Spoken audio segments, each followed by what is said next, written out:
I researched the most popular IELTS writing tips and tricks so you don't have to. I'm also going to tell you if these tips will lower your score or improve your score. We're going to look at what the official marking criteria says about each of these tips, and I'm also going to show you what these tips look like in real essays, and if these tips lower your score, I'm going to show you exactly what to do to improve your score for each of these areas. So without further ado, let's jump into it. So let's start off with one of the most popular tips and tricks. Use lots of high-level vocabulary and that will improve your score.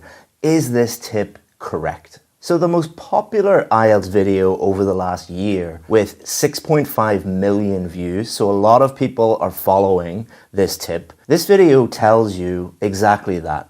Use lots of high-level words and you will improve your score. Here's exactly what they say about that in the video. If you use most of the words which are C1, C2, definitely you will get higher bands. All words in the English language are divided into A1, A2, which is the simplest words, B1, B2, kind of intermediate words, and C1, C2, advanced words. So what this very, very popular video is telling you, the more C1, C2 advanced words you use, the higher your score. Is that actually correct? So if we look at the marking criteria, for vocabulary for a band 9, it says uses a wide range of vocabulary with very natural and sophisticated control of lexical features. That does not say for a band 9, use as many C1 and C2 words as possible.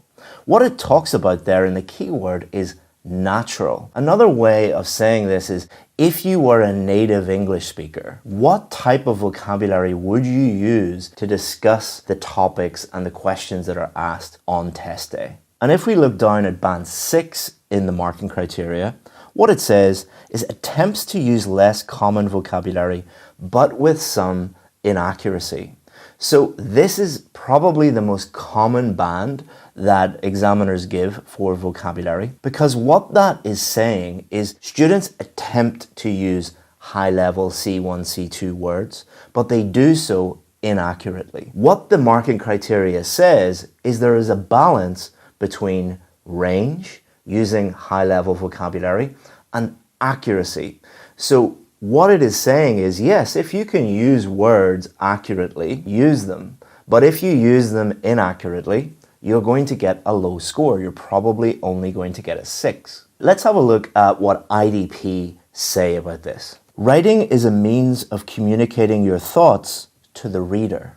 That is extremely important, because what they are saying is, it is not a vocabulary test. It is a writing test. It is testing your ability to clearly communicate with the reader. Therefore, make use of vocabulary that is easy to understand. Easy to understand.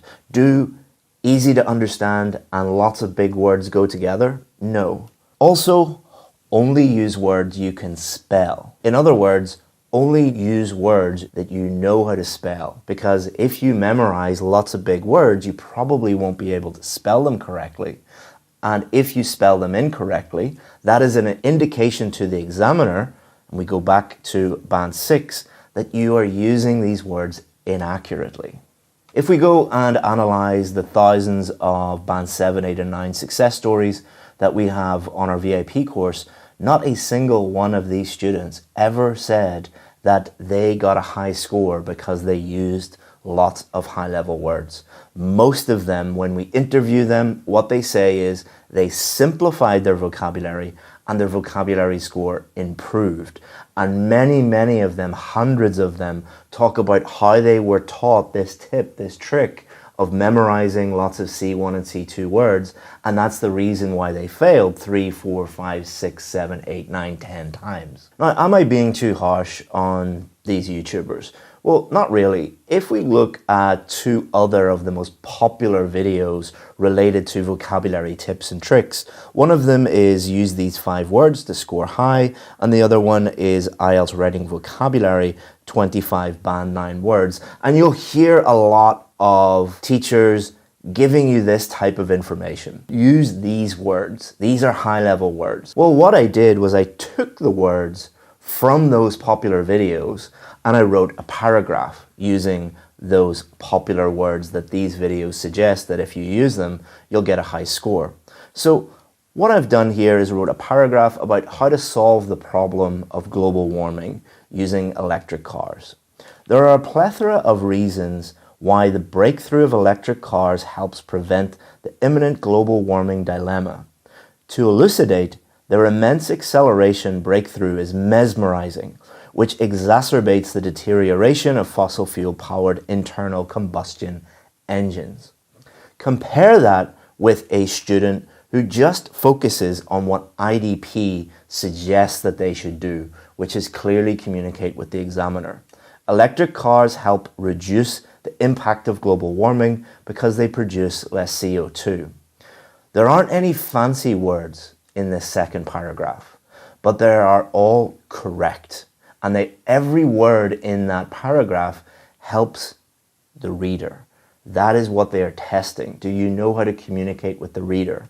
They are not testing, did you go onto YouTube and watch a video called 5 amazing words to include in your essay to guarantee a band 9? It is not a memorization test.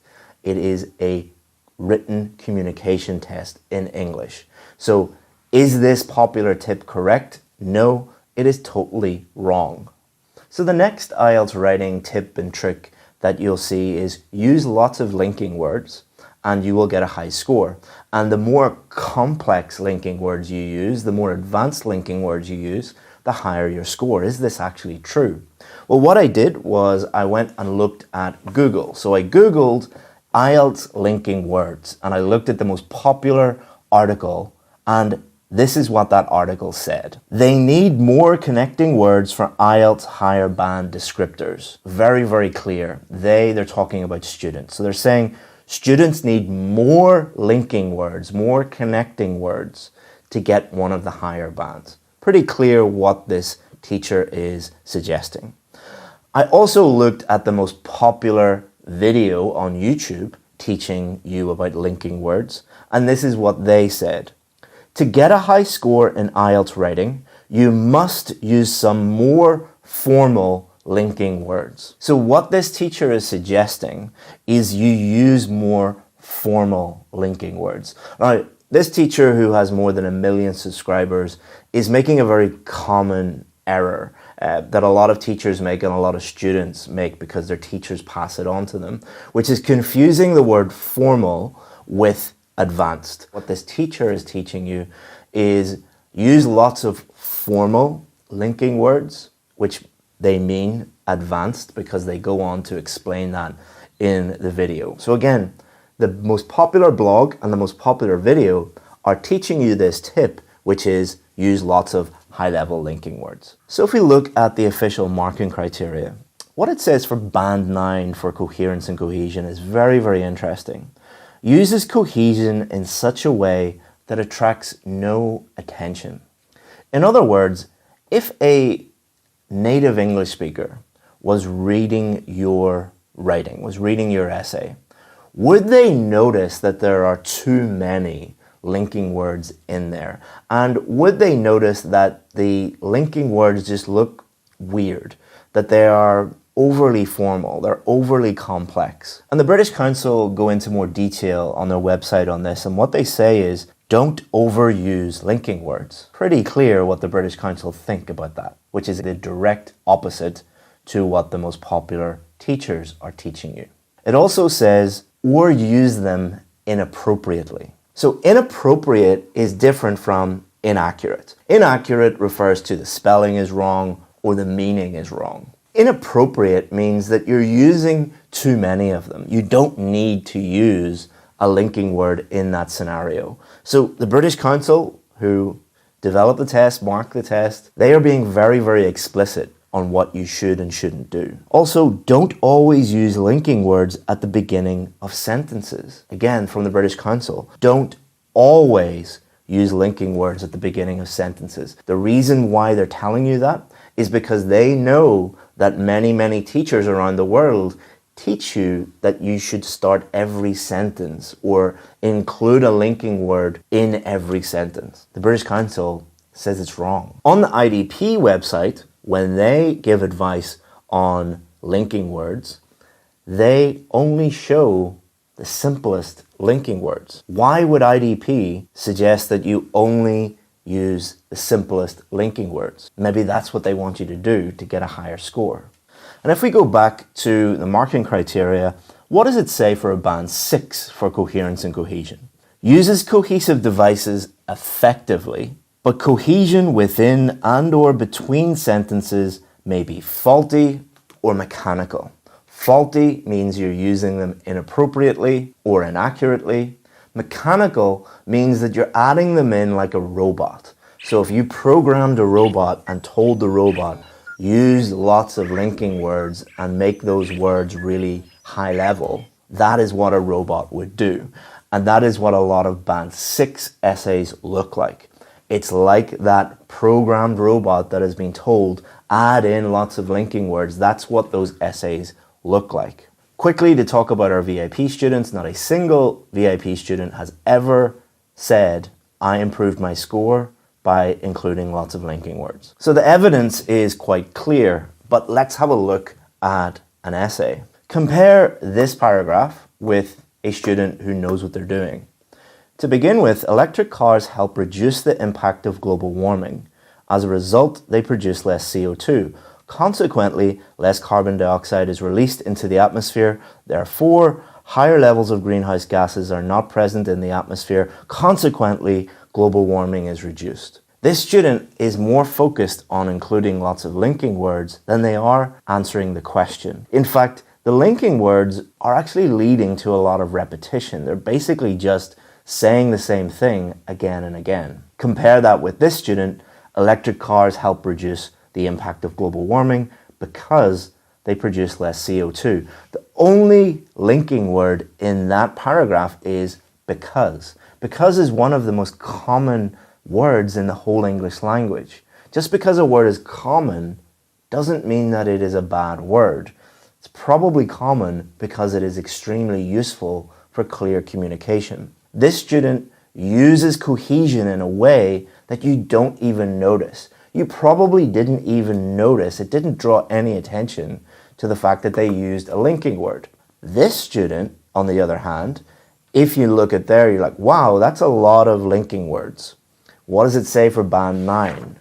Uses cohesion in such a way that attracts no attention. Which one attracts no attention? So is this writing tip and trick that so many teachers are teaching you online, are they correct? No, they are totally wrong. That brings us on to one of the most common things that we get asked, the writing tip and trick, which is grammatical range using lots of structures, is it more important than accuracy? Using words, sentences, grammar, structures accurately. Which one is more important, range or accuracy? If you go onto YouTube and you type in IELTS Task 2 tips, the number one video, the one right at the top, gives you advice on this. Very, very clear advice. What they say in there is variety is more important than accuracy. Very, very clear. Is this actually correct? Well, the band descriptors make it very clear that both are important. It's not either or. For band 9, for grammatical range and accuracy, it says uses a wide range of structures with full flexibility and accuracy. So it's saying a band 9 student has both range and accuracy. A band 7, and this is the most important part for grammatical range and accuracy, produces frequent error-free sentences. What is an error-free sentence? An error-free sentence is a sentence without any grammatical errors in it. No punctuation errors or article errors or tense errors, nothing. It is grammatically perfect. It is an error-free sentence. What does frequently produces error-free sentences? What does that mean? Well, what that means is frequent, more than 50%. In other words, more than 50% of your sentences must have 0 grammatical errors in them if you hope to get a 7 or above. And this is very important because if you are a teacher who is actually working with students on a day-to-day basis, what you will always notice is when you try to get students to increase their range of grammar, when you advise them to use more grammatical structures, generally accuracy goes down. So what you are telling a student, if you are telling them increase the range, decrease the accuracy. And if more than 50% of your sentences have errors in them, it is impossible to get more than a 6 for grammar. IDP are also very clear about this on their website. What they say about this is uses a range of grammatical structures correctly. So they don't just say uses a range of structures. They don't say that. The key word there is correctly. But I think the most important evidence comes from our examiners who have worked for IELTS Advantage over the last 10 years and our success stories. What do they say? We have had probably close to 50 ex-examiners working at IELTS Advantage. Not a single one of them has ever said that they ever gave one student in their entire career a low score for grammar because of range. Only reason why any examiner I've ever worked with at IELTS Advantage and at the British Council, the only reason they have ever given a student a lower score for grammar is because of accuracy. It is never a problem with range. It is always accuracy. And you get to know that if you're working on a day-to-day basis with real students and correcting their essays and correcting the grammar mistakes in those essays and counting the number of mistakes in each sentence. So should you just use really simple sentences and play it safe? No, that's not what we're saying. In fact, that very popular video does have very good advice on how to improve your range. But just telling students blindly range is more important than accuracy is not actually correct. So let's have a look at a few example paragraphs. So electric cars help reduce the impact of global warming. This is because they produce less CO2. This paragraph is made up of two simple sentences. Compare that with the second paragraph. Electric cars help reduce the impact of global warming because they produce less CO2. So this is, for the purposes of IELTS marking criteria, this is a complex sentence. These are two simple sentences. This is a complex sentence. For the purposes of IELTS, a complex sentence is a sentence with more than one clause or more than one idea. What we teach our students is, yes, use a range of different structures, but only use them safely and appropriately.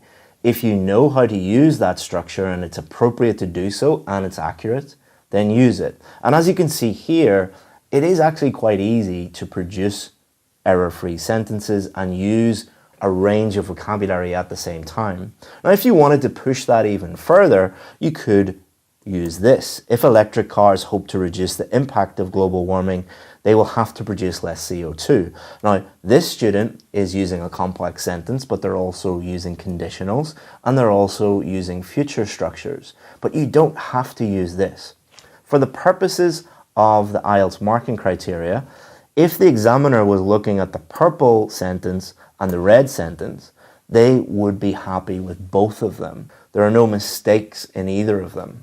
So is this tip and trick correct? Well, it's not as simple as the other ones. If your teacher just tells you, use as many different tenses and structures as possible and that will improve your score, that is completely wrong. Because as we've seen, it is not just about range, it is about accuracy, and the more complex you make your language, the more mistakes that you're going to make. So that is completely wrong. Also, if someone just tells you range doesn't matter and make every single sentence simple and play it as safe as possible and you will get a high score, that is also quite wrong.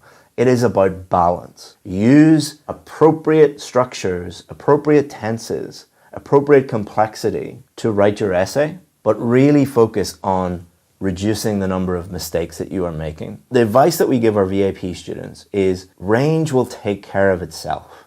If you focus on answering the question, you will naturally use a range of simple and complex sentences and a range of different appropriate structures, because it is impossible to write an effective essay that answers the question without naturally using a range of structures. So just focus on answering the question and range will take care of itself, but really focus in on how many mistakes am I making, and if you have systematic errors, if you are making mistakes with articles or punctuation, for example, in every sentence, you need to address that. It doesn't matter how complex your grammar is, until you address that fact, you will never get more than a 6. The next IELTS writing tip and trick is don't repeat words. If you repeat a word, you will get a lower score. Is this true? So again, I put this into YouTube search and I looked at the most popular video discussing this topic. And what that video said was, stop repeating vocabulary in IELTS speaking and writing. Very clear what they think about this. So what does the official marking criteria say? Well, it doesn't actually talk about repetition and repeating words until you get down to band 4. So for vocabulary at band 4, it says, uses only basic vocabulary which may be used repetitively or which may be inappropriate for the task. Now, does that mean if you repeat a word, you will get a band 4? No. If that was the case, every single one of my students and every single student in the world would get a band 4, because there are always going to be words, which we will show you in a minute, there will always be words that you have to repeat. What band 4 for Lexical Resource is saying here is you just keep repeating the same basic words. You have basically no range at all, and you just keep saying the same basic things over and over and over again. That's not what you want to do. But is the advice that these teachers are teaching you, which is if you repeat a word, you will automatically get a low score, is that actually true? Well, let's look at some facts and some data. So what we did was take 100 of our VIP students' essays. These are students that got either a band 7, 8, or 9 in the real test. And we put these 100 essays into some software. What this software does is it shows you how many words are repeated, the frequency of those words. And the results are that the top 20 words, the most common words, the words that are repeated the most, make up 33.5%, around a third of all the words in those 100 essays. In other words, those basic words are repeated all the time. Now, is this just our students because we teach them this on our course? Well, what you can do is take any book in the world, any English book that is well written, put it into the same software, and you'll see the same pattern. The most common words make up around a third of the English language. Why is this? Well, this is how languages work. Most of the words that you say in English and your native language are not big, complicated, unusual words. You are repeating the same words over and over and over again. Now, do we teach our students to just don't care about variety, don't care about range when it comes to vocabulary, don't worry about repeating words? No. What we teach them is this. When you see a word and you think that you need to repeat that word, you have 3 choices. Number 1, repeat the word. Number 2, change it to something that you're not really sure about. Or number 3, change it to something you're 100% sure about. Now, if your teacher has taught you this tip, which is don't repeat any words, you're always going to go with option 2.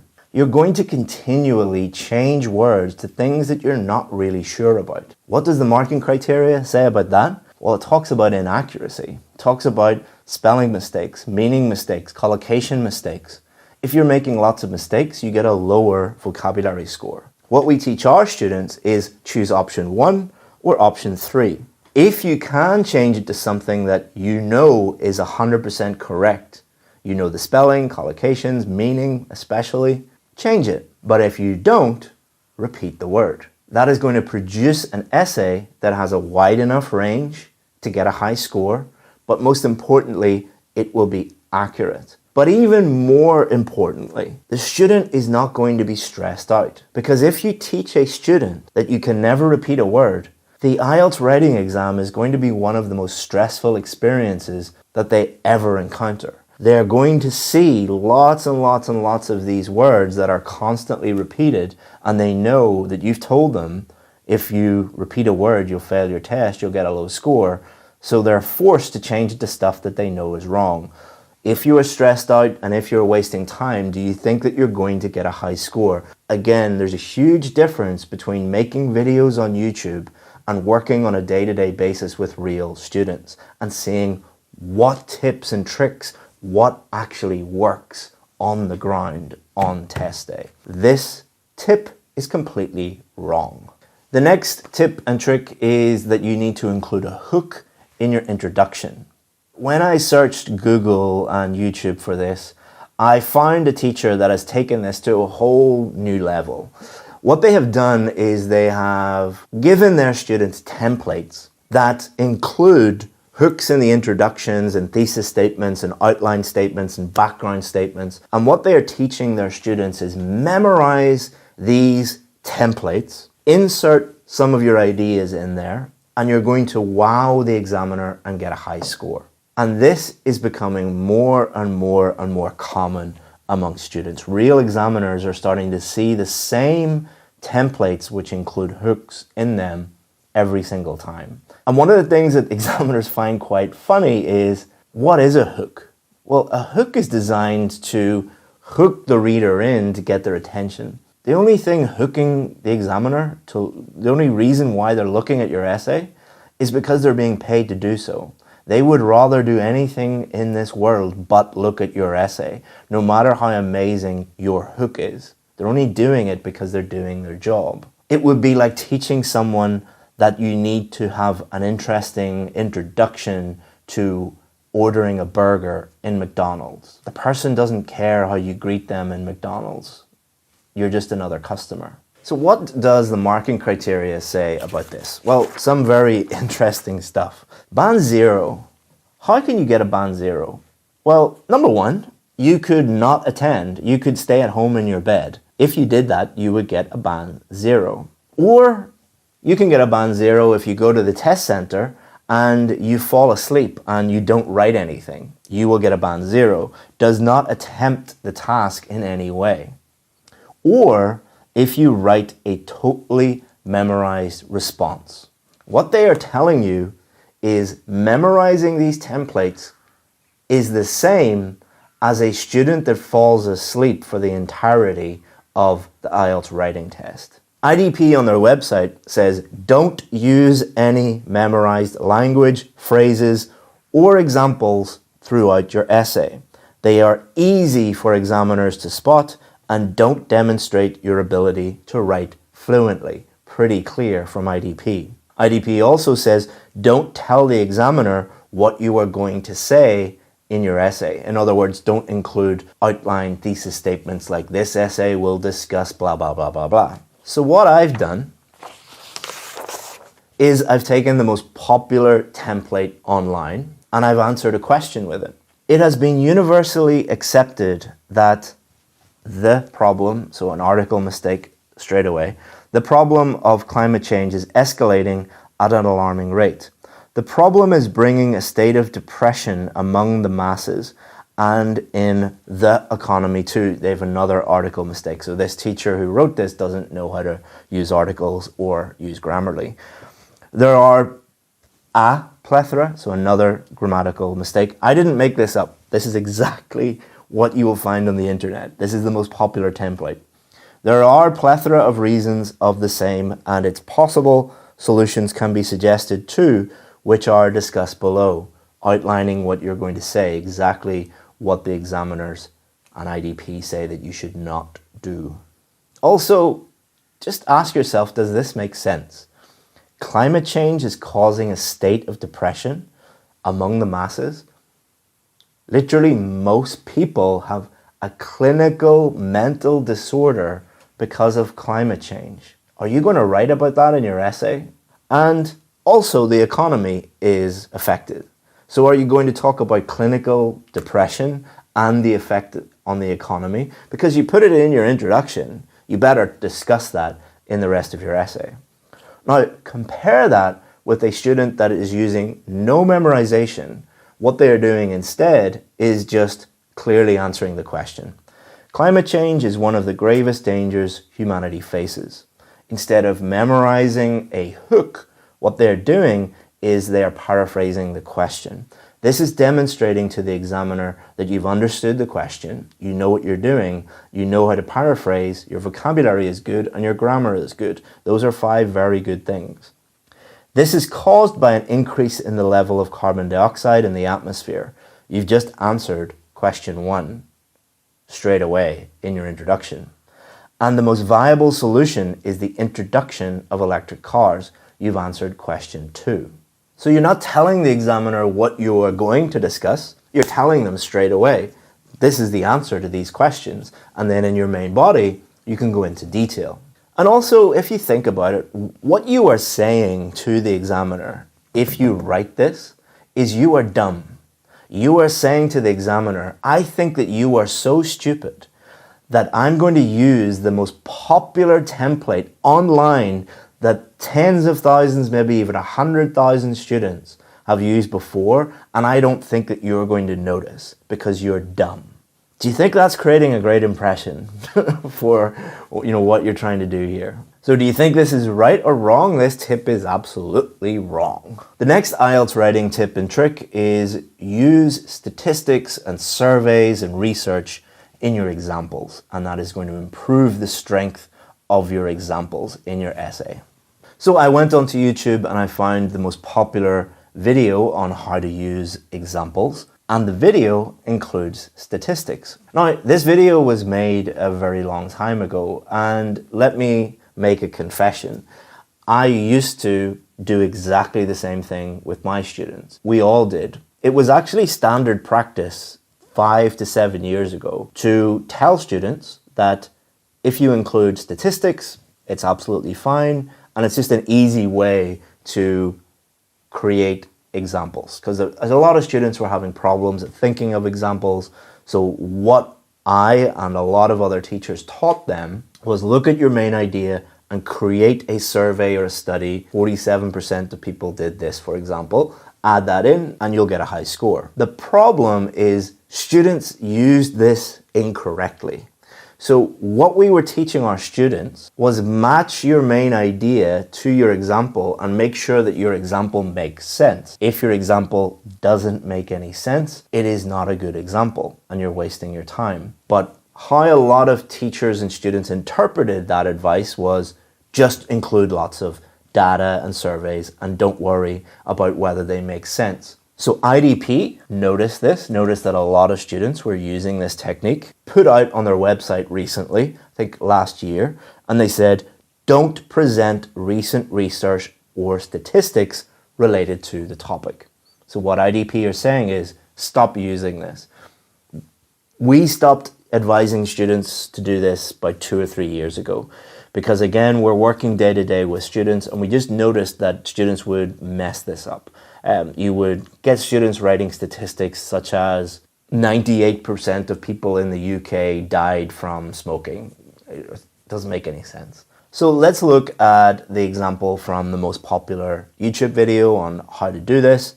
An increasing number of people are eating unhealthy food regardless of the health warnings. For example, about 70% of people working in the UK resort to buying ready-made meals for convenience rather than doing home cooking. So this is actually fine. It makes sense. It sounds correct. But now, since IDP have said this, we can't do this. So what we do instead is take out the research, take out the example of the statistics, and just replace 70% with something more vague, like many. Many people working in the UK resort to buying ready-made meals for convenience rather than doing home cooking. So we're keeping IDP happy, we're not using statistics, and this makes sense. And it is a real example. Do many people in the UK buy ready-made meals? Absolutely, that's a fact.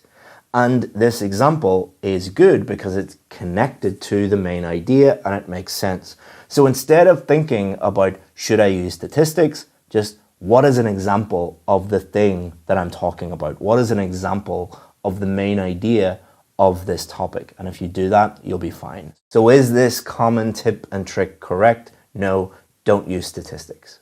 So the next IELTS writing tip and trick is idioms. If you use lots of idioms in your IELTS writing, will this improve your IELTS score? So if you go and type in idioms IELTS writing into YouTube, you'll find lots of videos. The most popular one is one called 40 Awesome Idioms for IELTS Writing. With a title like that, this teacher is definitely suggesting that idioms are awesome and you should use them in your IELTS writing. Is this actually true?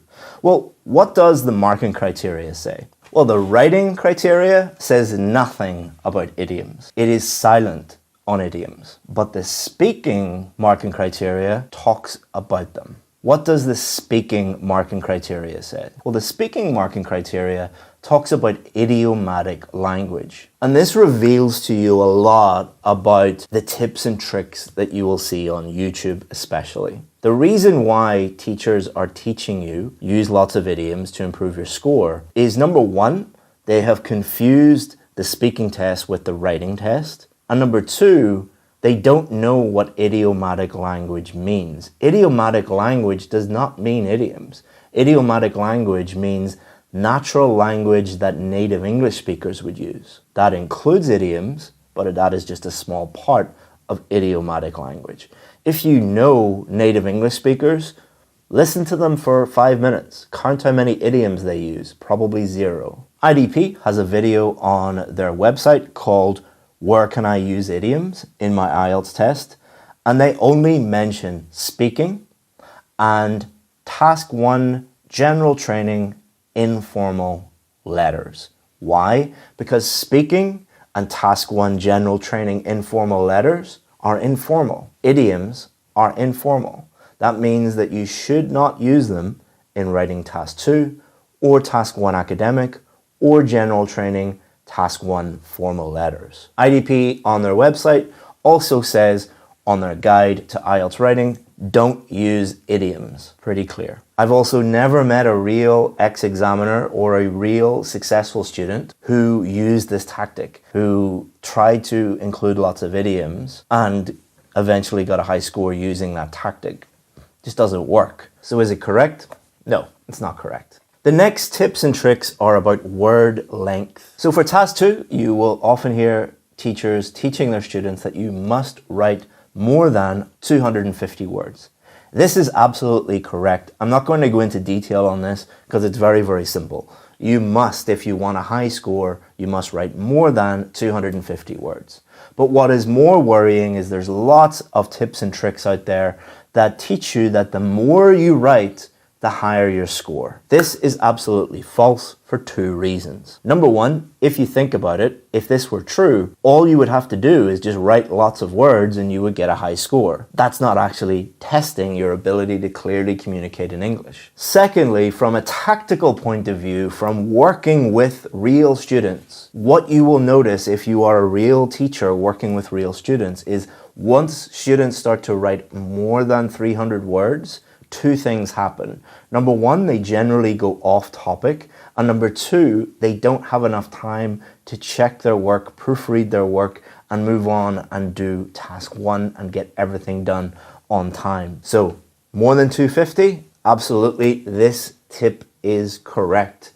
But once you start going over 300, if you write 301, 305, don't worry too much about it. But if your writing is starting to get to 350, 400, 450, you probably have a major problem.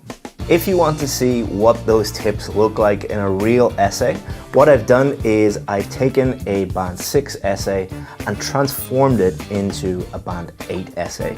And if you click here, it will show you the whole video.